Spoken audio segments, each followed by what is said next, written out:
Oh my god, I did not think this day was ever gonna come. Constant delays in shipping of parts. I'm still waiting on parts. But I can't wait any longer. I have to get this video done because I got many more videos to do, obviously, while we're putting things back together. So I need to get this one out of the way. And the part that I'm still waiting on is the head gasket. But I do have everything else I need, including the brand new short block from MAPerformance. Finally, it has come in, so pretty much ready now to start assembling things. But before I do that, I want to go ahead and show you everything I've got because I have gotten some upgrades, though I said I wasn't. I'll explain the reason why. And just go ahead and unbox everything I have. So let's go ahead and sift through this massive pile of boxes here and see what we have. I am going to go ahead and start with the smallest of all the boxes, and then we'll work our way up to the biggest and save the best for last. But for this box here, I do have something very important inside, and this is actually kind of a really cool tip that I wanted to give anyone who might be going through the same thing I am going through and needing to rebuild their EcoBoost. As you can see, I got it from Rock Auto, and if we open it up here and go ahead and see that the box says Manley. And for most of the parts that actually, you know what? Everything that I bought in replacement for this engine has been OE Ford parts. There isn't one part that is not a Ford part. Nothing is aftermarket, nothing is third party. These are all OE parts that I chose to go with for the rebuild, mainly because they're available and they're really not any more expensive than any other option.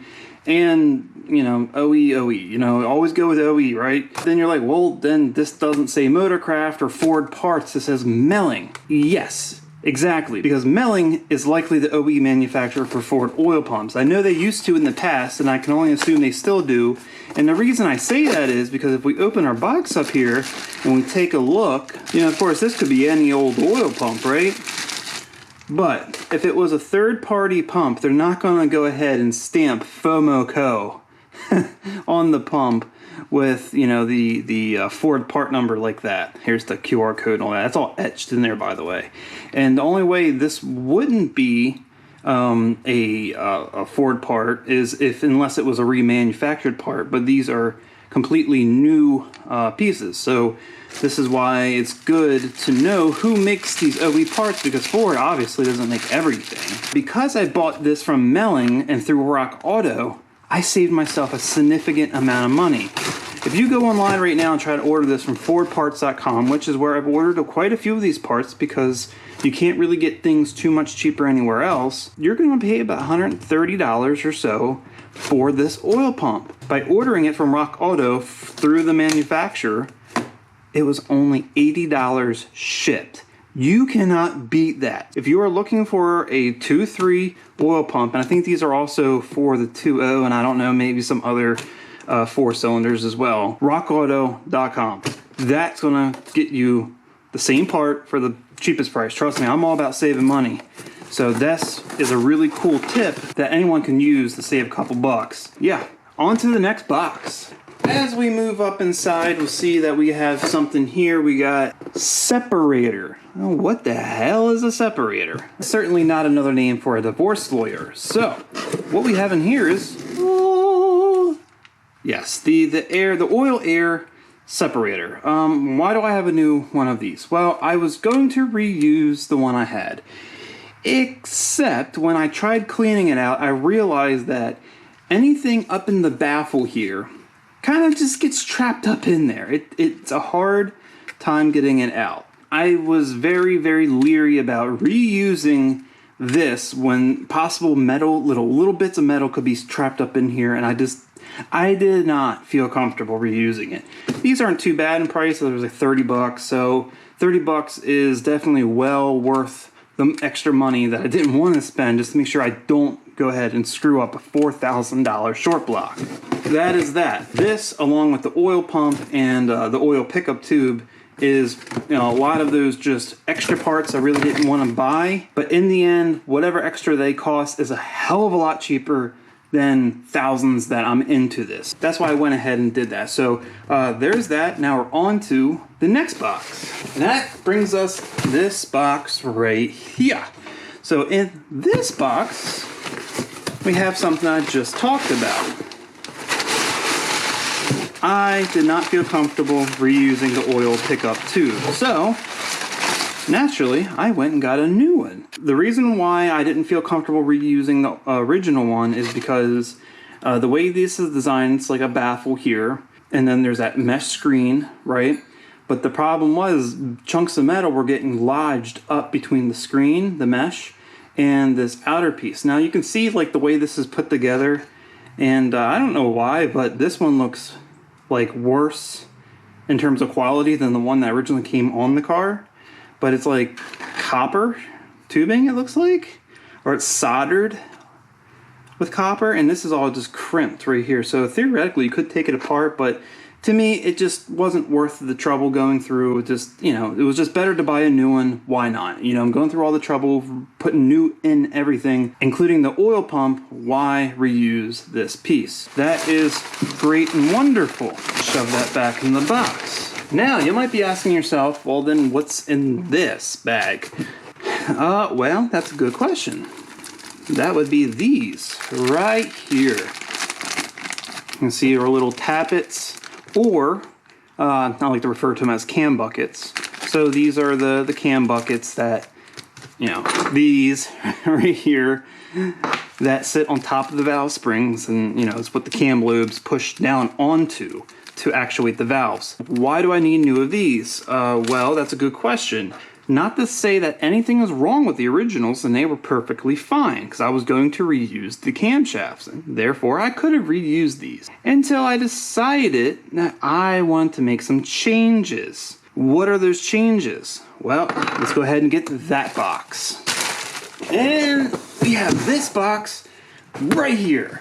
These are the changes I made. Can you see what that says? Oh yeah. So this box came from another box. And in this box are two more boxes. Oh my goodness.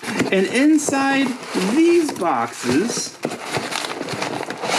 are these long, girthy shafts. Now these are not for your mom. These are for making power.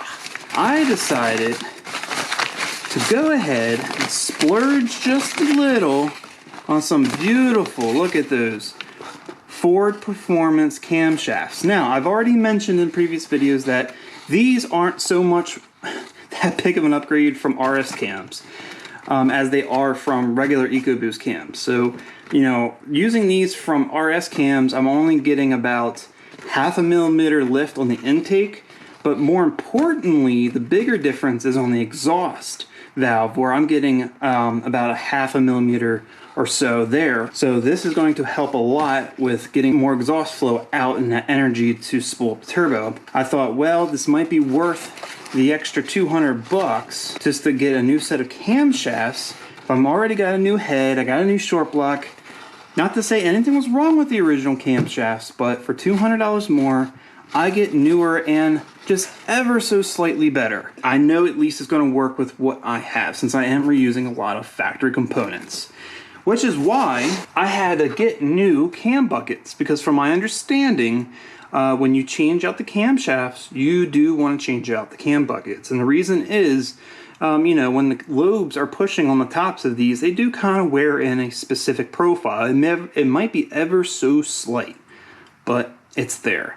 And that's why. If I was reusing the you know, RS cams, I could have reused these as long as I didn't mix them all up, which I have done. But if you change your camshafts, then yeah, you want to change these out, and they're not that bad. They were like 35 bucks, so you know, whatever. So this is going to hopefully help me reach my end goal of 500 wheel horsepower. So now let's shift gears a little bit. Let's go ahead and take a look at one of the big components that I end up getting in, and that is Ah, what is in here? Oh, it's the new cylinder head. Yes. So, yeah, just a regular old 2.3 cylinder head, but it will do. I made a video that I'm still working on right now, but you will see it eventually, going over the differences between this new cylinder head and the RS cylinder head. So you'll definitely want to keep a lookout for that. So on to the next part. With that out of the way, and since we've kind of been talking about camshafts and the cylinder head a whole lot, there's one other part, very important part next to the head gasket that is going to help future-proof this whole build. So let's go ahead and get that box on the table right now. Slide to the right, slide to the left, crisscross. What could be in this box? Well, if we take out some of this packing paper, we can slide out this beautiful blue box of goodies. Look at that. A beautiful box of ARP hardware here. This is the head stud kit for the 2.3 EcoBoost. I thought this was well worth the money. There are now quite a few options for head studs on the aftermarket for these engines. Some of them going into the 3, 4, I think I've even seen a set for 500. Like, they all claim to offer these fancy special features and stuff. I know ARP, I've used ARP, pretty much industry standard for quality fasteners. I know this brand. I trust this brand. Going head studs over head bolts was something I wanted to do to help mitigate any potential sealing failures. Since I am concerned about what happened with the factory engine, I'm hoping this, with the better head gasket that I'm getting, which is a SuperTech head gasket, mind you, will help with any future problems with sealing. I hope I never have a sealing issue ever again, no matter how much boost I run. So that's why I went and got these. $200 ain't something I wanted to spend, but I did put this in my budget. The nice thing is, though, I didn't spend $200 for these. Remember how I said I'm really crafty on my spending? Well, one of the nice things at MAPerformance, I mean, probably my favorite thing about them is that they have a loyalty rewards program. So like every time you buy something, you get points back, loyalty points that you can use to, you know, put towards future purchases. So obviously when you spend $4,300 with MAPerformance, you tend to rack up a lot of loyalty points. And I use those to go ahead and purchase some things that I needed. So those loyalty points saved me a lot of money on these. Almost a full $100 off of these ARP head studs, which is really nice. So, you know, yeah, there were the hiccups with the shipping with MAPerformance, but honestly, just because I can save so much money, and right now that is very important, that I do like. Yeah, ARP head studs will be going on the new EcoBoost. On to the next. Okay, make way, make way. We have this big box right here. Now this is an awful big box. So there must be something really cool inside. What did I get? Did I get an upgraded turbo? Is that what you think's in this box? You think there's an upgraded turbo in here? Even though I went through all that trouble painting my turbo, maybe I messed that turbo up. Maybe there's a really, really big turbo in here. Nah, there ain't a big turbo in here. I ain't got that kind of money. Instead, we have another intake manifold. Why do I have another intake manifold? Well, I did not want to spend the money for another intake manifold. But once again, the same thing I encountered with a lot of the other parts. The intake manifold was littered with debris from the old engine.